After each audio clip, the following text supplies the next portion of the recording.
രണ്ടാം തവണയും American president പദവിയിലെത്തിയ Donald Trump തന്റെ ഔദ്യോഗിക പദവി വ്യക്തിഗത സാമ്പത്തിക നേട്ടങ്ങൾക്കായി ദുരുപയോഗം ചെയ്തു എന്ന ഗുരുതരമായ ആരോപണവുമായി നിയമ ധാർമ്മിക വിദഗ്ധരും ഡെമോക്രാറ്റിക് പാർട്ടിയും രംഗത്ത്. 2025 സാമ്പത്തിക വർഷത്തിൽ മാത്രം ക്രിപ്റ്റോ കറൻസി നിക്ഷേപങ്ങൾ, വിദേശ വ്യവസായ ബന്ധങ്ങൾ, മാധ്യമ സംരംഭങ്ങൾ എന്നിവയിലൂടെ ട്രംപ് ഏകദേശം $2,200 കോടി വരുമാനം ഉണ്ടാക്കിയെന്നാണ് പുറത്തുവരുന്ന കണക്കുകൾ വ്യക്തമാക്കുന്നത്.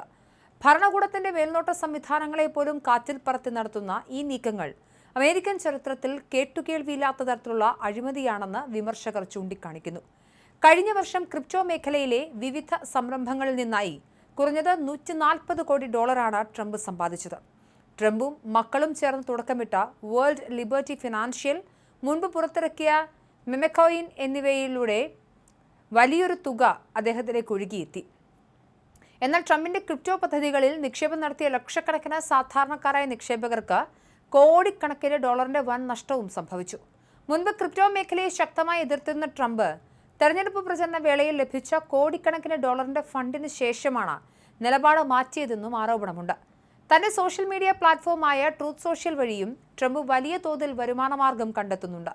പ്രസിഡന്റിന്റെ ഔദ്യോഗിക പ്രതികരണങ്ങളും നയപരമായ പ്രഖ്യാപനങ്ങളും വൻകിട നിക്ഷേപകർക്ക് മുൻകൂട്ടി ലഭ്യമാക്കുന്ന പ്രത്യേക സേവനത്തിനായി മാസം തോറും $1,00,000 വീതം ഈടാക്കുന്ന പദ്ധതി ഇതിനകം വൻ വിവാദമായി കഴിഞ്ഞു. ഇൻസൈഡർ ട്രേഡിംഗിനും വിപണിയിലെ അനാവശ്യ ഇടപെടലുകൾക്കും ഇത് വഴിവെക്കുമെന്നും ഈ നീക്കത്തിൽ നിന്നും പിന്മാറണമെന്നും ആവശ്യപ്പെട്ട് പ്രമുഖ ഡെമോക്രാറ്റിക് സെനറ്റർമാർ വാൾസ്ട്രീറ്റിലെ സാമ്പത്തിക സ്ഥാപനങ്ങൾക്കും സെക്യൂരിറ്റീസ് ആൻഡ് എക്സ്ചേഞ്ച് കമ്മീഷനും കത്തയച്ചിട്ടുണ്ട്.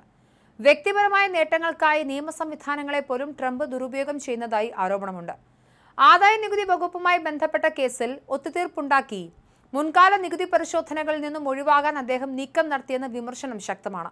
കൂടാതെ ഖത്തറിൽ നിന്നും $400 ദശലക്ഷം വിലമതിക്കുന്ന വിമാനങ്ങൾ സമാനമായി സ്വീകരിച്ചതും വിദേശ രാജ്യങ്ങളിൽ ട്രംപിന്റെ മക്കളുടെ പേരിലുള്ള ഹോട്ടൽ, ഗോൾഫ് ബിസിനസ് ഗ്രൂപ്പുകളുടെ സാമ്പത്തിക ഇടപാടുകളും അമേരിക്കൻ ഭരണഘടനയുടെ വിദേശ ആനുകൂല്യ നിരോധന നിയമങ്ങളുടെ നഗ്നമായ ലംഘനമാണെന്ന് ചൂണ്ടിക്കാണിക്കപ്പെടുന്നു.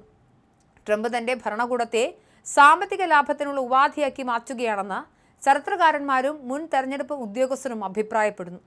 അടുത്തിടെ പുറത്തുവന്ന CNN സർവേ പ്രകാരം അമേരിക്കയിലെ 66% ജനങ്ങളും വിശ്വസിക്കുന്നത് ട്രംപ് രാജ്യതാൽപര്യങ്ങളെക്കാൾ സ്വന്തം സാമ്പത്തിക നേട്ടങ്ങൾക്ക് മുൻഗണന നൽകുന്നു എന്നാണ്.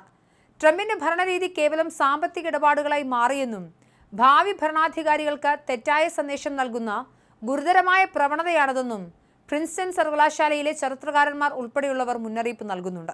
എന്തായാലും ട്രംപിനെ വിശ്വസിച്ച് ക്രിപ്റ്റോ കറൻസിയിൽ നിക്ഷേപം നടത്തിയ നിരവധി സാധാരണക്കാർക്ക് വലിയ നഷ്ടം സംഭവിച്ചിരിക്കുന്നു. എന്നാൽ ഓരോ ദിവസം കഴിയുമ്പോഴും ഏറ്റവും വലിയ കോടീശ്വരനായി മാറുകയാണ് ട്രംപ്.